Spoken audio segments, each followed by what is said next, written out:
সালাম আলাইকুম। আজকে আমি আলোচনা করব জাকাত প্রসঙ্গে খুবই গুরুত্বপূর্ণ 10টি পয়েন্ট, যেগুলো আমরা অনেকেই জানি না, জাকাত দেওয়ার ক্ষেত্রে মানি না। দর্শক, প্রথমত আমরা জানব জাকাত আপনি কাকে দিতে পারবেন। এর উত্তর হলো জাকাত আপনি যে গরিব, অসহায়, দারিদ্র তাকে দিতে পারবেন। তবে এখানে একটা কথা আছে, গরিব, অসহায়, দারিদ্র হলেই যে আপনি জাকাত দিয়ে দিবেন বিষয়টা তা না। আপনি যদি জাকাত দিয়ে বেশি উপকার পেতে চান তাহলে আপনাকে একটু খোঁজ খবর নিতে হবে যে আসলে গরিব, অসহায়, মিসকিন লোকটা ধার্মিক কিনা, সে আমার জাকাতের পয়সা দিয়ে গাঞ্জা, সিগারেট খাবে কিনা, টিভি সিনেমা কিনবে কিনা। তো এই বিষয়গুলো যাচাই বাছাই করে যদি জাকাত দেয়া যায় তাহলে বেশি উপকার পাবেন।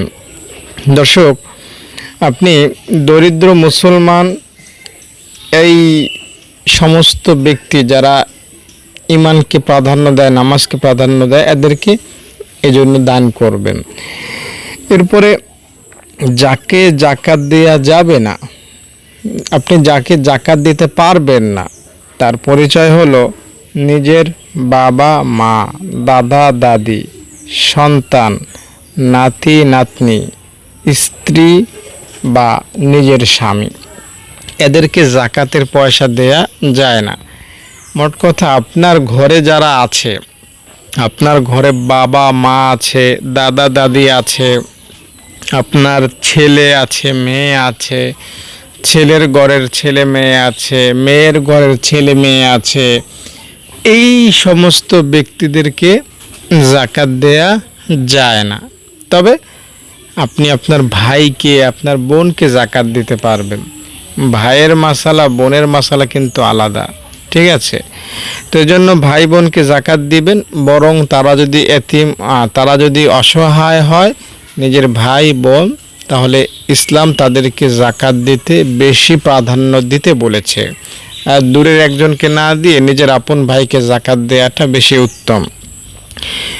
এরপরে যে ব্যক্তি আদর্শ, তাকে খুঁজে বের করবেন। অবশ্যই জাকাত দেওয়ার ক্ষেত্রে প্রথমে এটা আমি বললাম, আবারও বলছি, জাকাত দিবেন তাকে যে ধর্মকে প্র্যাকটিস করে, যার মুখে দাড়ি, মাথায় টুপি, বা যে নারী বোরকা পরে, পর্দা করে, এমন ব্যক্তিদেরকে জাকাত দেওয়া উত্তম।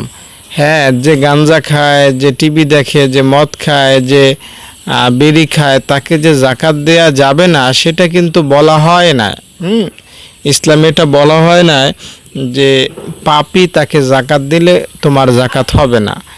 আপনি জানেন যে এই লোকটা সুদখোর, আপনি জানেন যে এই লোকটা জেনা করে, এই দরিদ্র লোকটা নামাজ পড়ে না, সব কিছু জেনে শুনেও যদি তাকে জাকাত দেন, আপনার জাকাত হয়ে যাবে, আপনার কোনো এখানে সমস্যা বা পাপ হবে না। তবে তাকে জাকাত না দিয়ে যে অসহায় লোকটা নামাজ পড়ে, যে অসহায় নারীটা পর্দা করে, তাকে জাকাত দেওয়াটা বেশি সওয়াবের কাজ হবে, বা এতে আল্লাহ তাআলা বেশি খুশি হবেন ইনশাআল্লাহ। এরপরে যার জাকাত পাওয়ার যোগ্যতা নাই, তাকে জাকাত দিতে পারবেন না। দেখা যায় যে তার টাকা আছে, মনে করেন ব্যাংকে বা বিকাশে, নগদে বা আলমারিতে 60-70 হাজার টাকা পড়ে আছে। 60-70 হাজার টাকা যার বর্তমান বাজারে আছে, তাকে আপনি জাকাত দিতে পারবেন না। মাথায় রাখবেন কথাটা। বর্তমান এই যুগে, এই সময় এসে যার ব্যাংকে বা যার ঘরে স্বর্ণ এবং নগদ অর্থ মিলিয়ে 70-80 হাজার টাকার মাল হলেই তাকে আপনি জাকাত দিতে পারবেন না। আর এই পরিমাণ টাকা বর্তমানে একজন ওই ভ্যানওয়ালার কাছেও থাকে, যে রিক্সা চালায়, অনেক সময় তার কাছেও থাকে। বুঝতে পেরেছেন? এজন্য এটা খুঁজে বের করবেন। অথবা আপনি সরাসরি তাকে প্রশ্ন করতে পারেন যে আপনি কি জাকাত পাওয়ার যোগ্য কিনা, আপনি কি নেশাব পরিমাণের মালিক কিনা, এটা আপনি তাকে জিজ্ঞাসা করে আপনি তাকে জাকাত দিতে পারেন। এটা হবে আপনার বাঁচার একটা অন্যতম উপায়। আপনি জিজ্ঞাসা না করেই শারীরিকভাবে দেখতে পাচ্ছেন লোকটা ছেঁড়া জামা পরে আছে, তাই জাকাত দিয়ে দিলেন না। এতটা সহজে আপনি জাকাত দিতে পারেন না। জাকাত যখন দিবেন, এক নম্বর কথা, সে গরিব কিনা সেটা আপনাকে যাচাই বাছাই করতে হবে। যদি যাচাই বাছাই করতে গেলে সে বিরক্ত হয়, তাকে জাস্ট এতটুকু বলবেন যে তুমি কি জাকাত পাওয়ার যোগ্য কিনা, তোমাকে যে আমি জাকাত দিব এতে কি আমার গুনাহ হবে নাকি আমি জাকাতের হক আদায় করতে পারবো, এতটুকু সসম্মানে তাকে জিজ্ঞাসা করবেন। যদি সে বলে না আমি তো গরিব, আপনি দিয়ে দিবেন, হ্যাঁ, সমস্যা নেই তাতে। এরপরে মাদ্রাসা মসজিদে জাকাত দিতে পারবেন না। মসজিদে তো কখনোই না জাকাত দেয়া যাবে না। জাকাতের টাকা দিয়ে ফ্যান কিনে দেয়া, জাকাতের টাকা দিয়ে কার্পেট কিনে দেয়া, ঝাড়ু কিনে দেয়া, মসজিদের ইমাম সাহেবের বেতন দেয়া, এগুলো জাকাতের পয়সা দেওয়া হবে না। আর দেখতে পাচ্ছেন আপনাদের গ্রামে হয়তো একটা মাদ্রাসার কাজ চলছে, আপনি আপনার জাকাতের পয়সা থেকে 500 টাকা সেখানে দিলেন, হবে না। যে সকল মাদ্রাসায় এতিম ফান্ড আছে সেখানে আপনি জাকাত দিতে পারবেন। এরপরে যে কাফের, হিন্দু, খ্রিস্টান, এই সমস্ত ব্যক্তিদেরকে জাকাত দিতে পারবেন না। সে যদি না খেয়ে মরেও থাকে তবুও জাকাতের পয়সা দিতে পারবেন না। হ্যাঁ, আপনি এমনিই আপনার পকেট থেকে দিতে পারেন।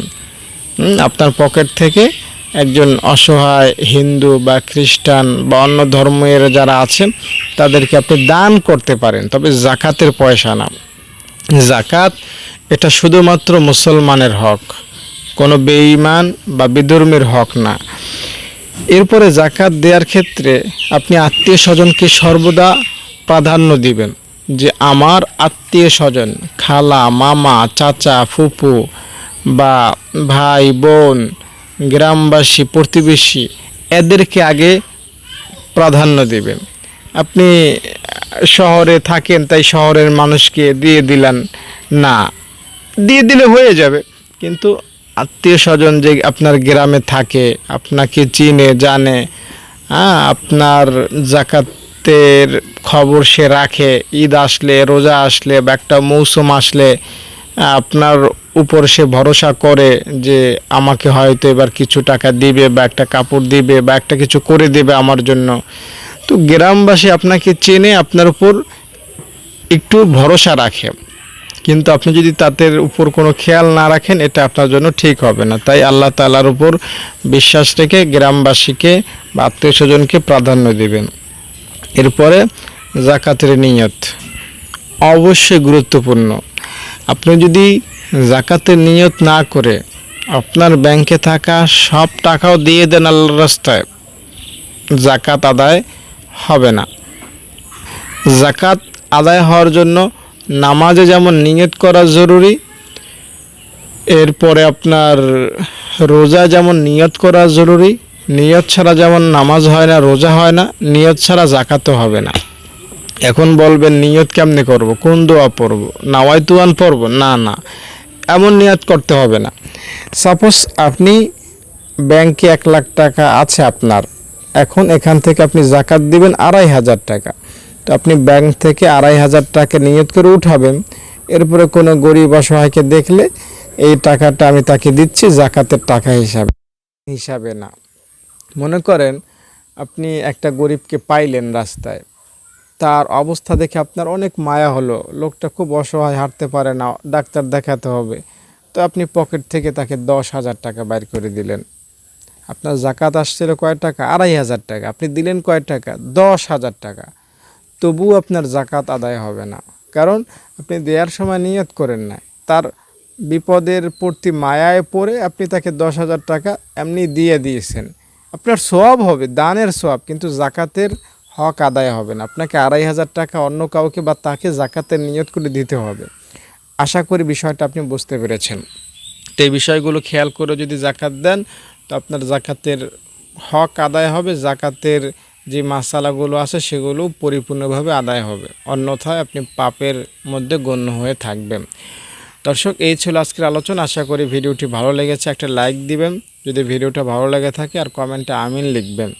আপনার লাইক এবং কমেন্টে আমিন লিখলে আমার খুব ভালো লাগে, এবং যারা লাইক দিলেন, কমেন্টে আমিন লিখলেন, আমি দোয়া করলাম আল্লাহ তাদেরকে তুমি মাফ করে দাও।